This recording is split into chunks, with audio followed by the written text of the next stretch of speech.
Whoever dwells in the shelter of the Most High will rest in the shadow of the Almighty.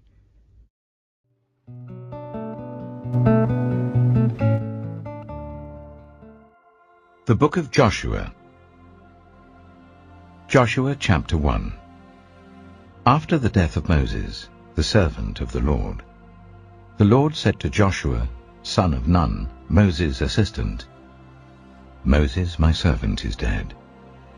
Now then, you and all these people, get ready to cross the river Jordan into the land I am about to give to them, to the Israelites.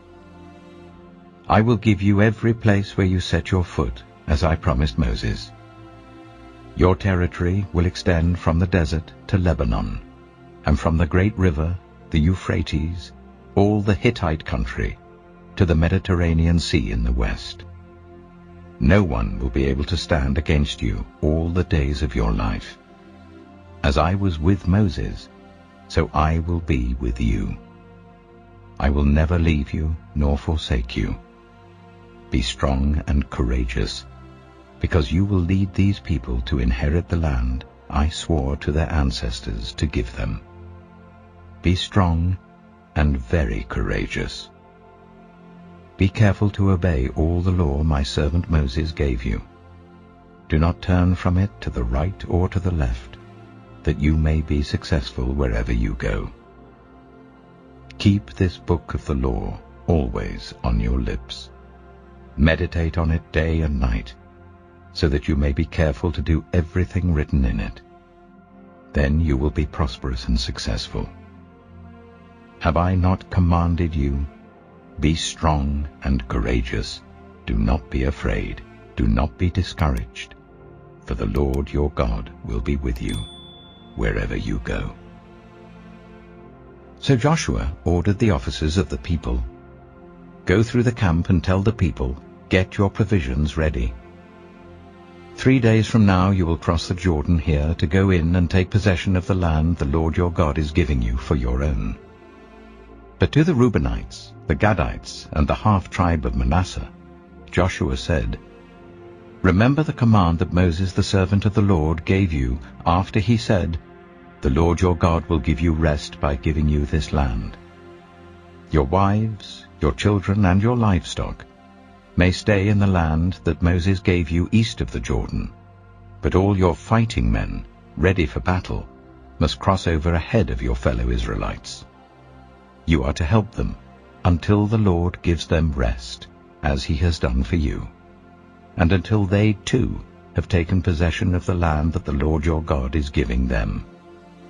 After that, you may go back and occupy your own land, which Moses, the servant of the Lord, gave you east of the Jordan, towards the sunrise.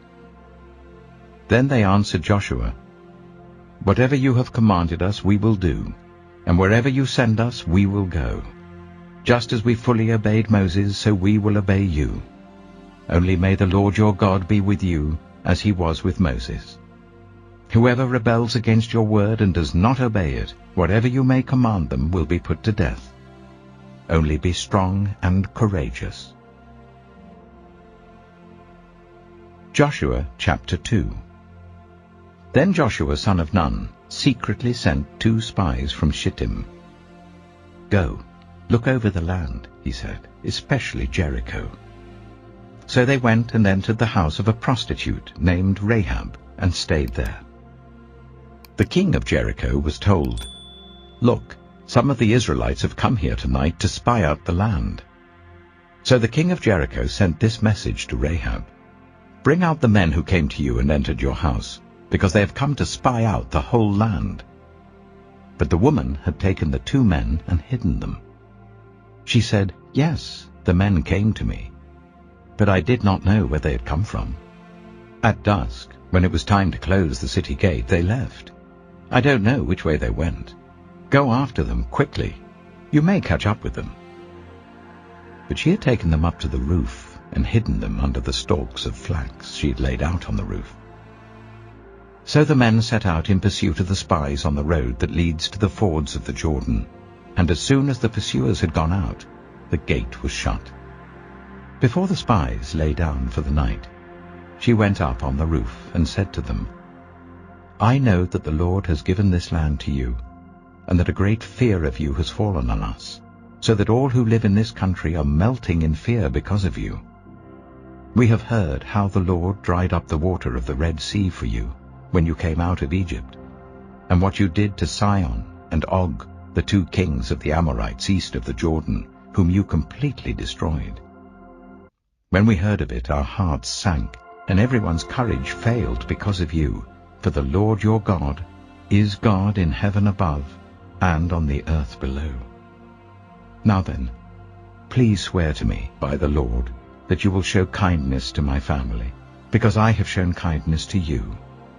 Give me a sure sign that you will spare the lives of my father and mother, my brothers and sisters, and all who belong to them, and that you will save us from death." "Our lives for your lives," the men assured her.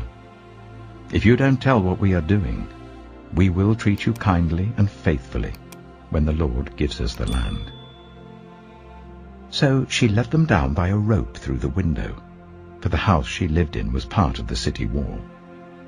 She said to them, "Go to the hills so that the pursuers will not find you. Hide yourselves there for 3 days until they return, and then go on your way." Now the men had said to her, "This oath you made us swear will not be binding on us unless, when we enter the land, you have tied this scarlet cord in the window through which you let us down, and unless you have brought your father and mother, your brothers, and all your family into your house. If any of them go outside your house into the street, their blood will be on their own heads. We will not be responsible.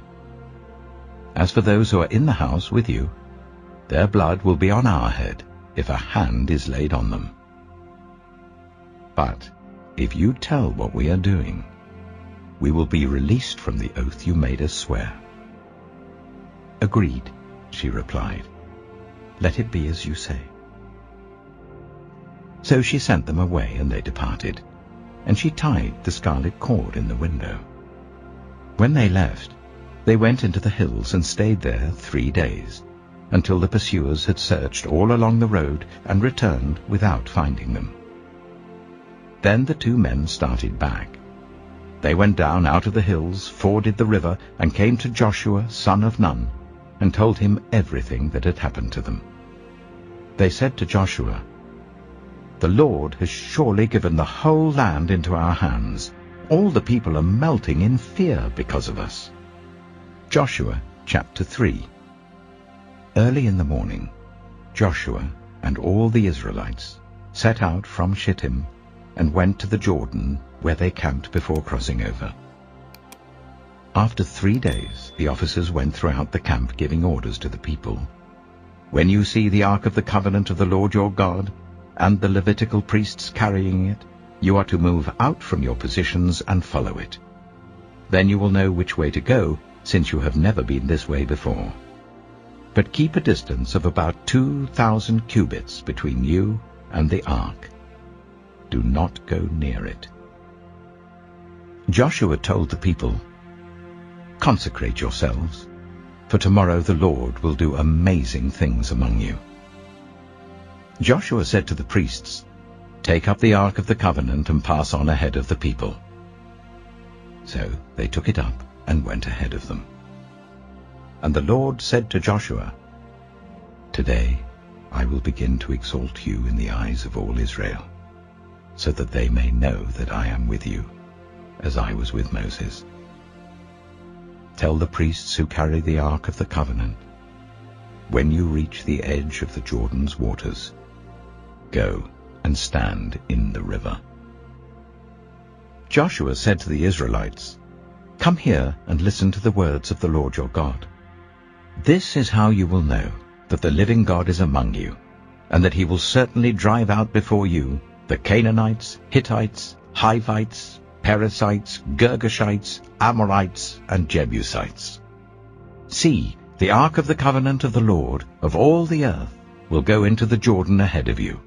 Now then, choose 12 men from the tribes of Israel, 1 from each tribe.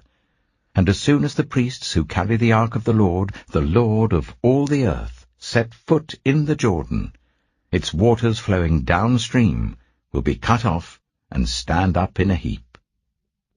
So when the people broke camp to cross the Jordan, the priests carrying the Ark of the Covenant went ahead of them.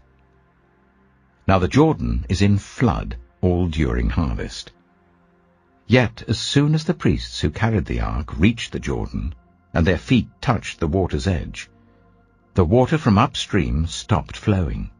It piled up in a heap a great distance away at a town called Adam, in the vicinity of Zarethan, while the water flowing down to the sea of the Arabah, that is the Dead Sea, was completely cut off. So the people crossed over opposite Jericho. The priests who carried the Ark of the Covenant of the Lord stopped in the middle of the Jordan and stood on dry ground, while all Israel passed by until the whole nation had completed the crossing on dry ground. Joshua chapter 4. When the whole nation had finished crossing the Jordan, the Lord said to Joshua, "Choose 12 men from among the people, 1 from each tribe, and tell them to take up 12 stones from the middle of the Jordan, from right where the priests are standing, and carry them over with you and put them down at the place where you stay tonight." So Joshua called together the 12 men he had appointed from the Israelites, 1 from each tribe, and said to them, "Go over before the ark of the Lord your God into the middle of the Jordan. Each of you is to take up a stone on his shoulder, according to the number of the tribes of the Israelites, to serve as a sign among you. In the future, when your children ask you, 'What do these stones mean?' tell them that the flow of the Jordan was cut off before the Ark of the Covenant of the Lord. When it crossed the Jordan, the waters of the Jordan were cut off. These stones are to be a memorial to the people of Israel forever." So the Israelites did as Joshua commanded them. They took 12 stones from the middle of the Jordan, according to the number of the tribes of the Israelites, as the Lord had told Joshua, and they carried them over with them to their camp, where they put them down. Joshua set up the 12 stones that had been in the middle of the Jordan at the spot where the priests who carried the Ark of the Covenant had stood, and they are there to this day. Now the priests who carried the ark remained standing in the middle of the Jordan until everything the Lord had commanded Joshua was done by the people, just as Moses had directed Joshua. The people hurried over, and as soon as all of them had crossed, the ark of the Lord and the priests came to the other side while the people watched. The men of Reuben, Gad, and the half-tribe of Manasseh crossed over, ready for battle, in front of the Israelites, as Moses had directed them. About 40,000 armed for battle crossed over before the Lord to the plains of Jericho for war. That day the Lord exalted Joshua in the sight of all Israel, and they stood in awe of him all the days of his life, just as they had stood in awe of Moses. Then the Lord said to Joshua, "Command the priests carrying the Ark of the Covenant law to come up out of the Jordan." So Joshua commanded the priests, "Come up out of the Jordan." And the priests came up out of the river carrying the Ark of the Covenant of the Lord. No sooner had they set their feet on the dry ground than the waters of the Jordan returned to their place and ran in flood as before. On the 10th day of the first month, the people went up from the Jordan and camped at Gilgal on the eastern border of Jericho. And Joshua set up at Gilgal the 12 stones they had taken out of the Jordan. He said to the Israelites, "In the future, when your descendants ask their parents, 'What do these stones mean?' tell them, 'Israel crossed the Jordan on dry ground.' For the Lord your God dried up the Jordan before you until you had crossed over. The Lord your God did to the Jordan what he had done to the Red Sea, when he dried it up before us until we had crossed over. He did this so that all the peoples of the earth might know that the hand of the Lord is powerful, and so that you might always fear the Lord your God." Finally, brothers and sisters, whatever is true, whatever is noble, whatever is right, whatever is pure, whatever is lovely, whatever is admirable, if anything is excellent or praiseworthy, think about such things. Whatever you have learned, or received or heard from me, or seen in me, put it into practice, and the God of peace will be with you. The grace of the Lord Jesus Christ be with your spirit. Amen.